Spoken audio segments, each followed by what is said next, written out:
घसरत आल्या अर्ध्यावरती बुरुजावरच्या प्रचंड तोफा, बैठकीतला भुरका कंदील वातीसाठी झुरतो आहे. नमस्कार. देवानीच्या डिजिटल माध्यमामध्ये पुस्तकांच्या ठेवा या कार्यक्रमामध्ये मी अमोल कडूकर आपल्या सर्वांचं मनपूर्वक स्वागत करतो. पुस्तक म्हटली की आयुष्य जगण्याची कला शिकवणारा गुरु. पुस्तक म्हणजे संघर्षातून ध्येयापर्यंत पोहोचवणारा मित्र. त्या पुस्तकाचं नाव आहे दिवसांवर पाळत ठेवलीच पाहिजे.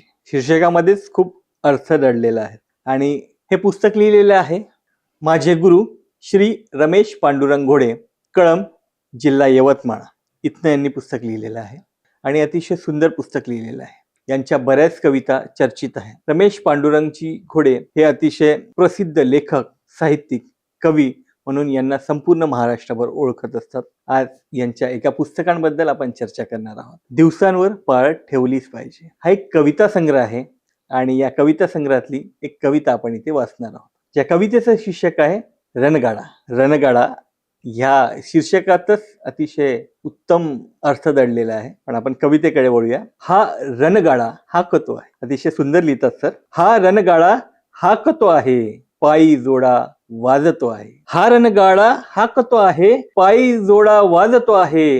डोईवरचा जीर्ण फटका घडी घडीतून झाकतो आहे. डोईवरचा जीर्ण फटका घडी घडीतून झाकतो आहे. धूर्त जगाच्या पाठीवरती कोण लावतो भरल्या गोणी. धूर्त जगाच्या पाठीवरती कोण लादतो भरल्या गोणी. नसते ठाऊक तरीही भाऊक, नसते ठाऊक तरीही भाऊक. दुःख तयाचे पाहतो आहे, दुःख तयाचे पाहतो आहे. हा रणगाडा हाकतो आहे, हा रणगाडा हाकतो आहे. वेशीवरच्या सान बाबुळी, वेशीवरच्या सान बाबुळी उन्हात तरपी उन्हात जगती. वेशीवरच्या सान बाबळी उन्हात तरती उन्हात जगती. सावलीलाही व्याकुळ माती कोण काळजी वाहते आहे. सावलीलाही वाकुळ माती कोण काळजी वाहतो आहे. हा रणगाडा हाकतो आहे. घसरत आल्या अर्ध्यावरती, घसरत आल्या अर्ध्यावरती बुरुजावरच्या प्रचंड तोफा. अतिशय सुंदर लिहिलंय सरांनी इथे. घसरत आल्या अर्ध्यावरती बुरुजावरच्या प्रचंड तोफा, बैठकीतला भुरका कंदील वातीसाठी झुरतो आहे. हा रणगाडा हाकतो आहे. नदी किनारी रोखून खुंटा, नदी किनारी रोखून खुंटा. देव बिचारा उभा एकटा. अतिशय सुंदर या ओळी आहेत आणि यातला मर्म तुम्ही समजून घ्यायला पाहिजे. नदी किनारी रोखून खुंटा, देव बिचारा उभा एकटा. नदी किनारी रोखून खुंटा, देव बिचारा उभा एकटा. पाण्यामधला मासोळी सम, पाण्यामधल्या मासोळी सम.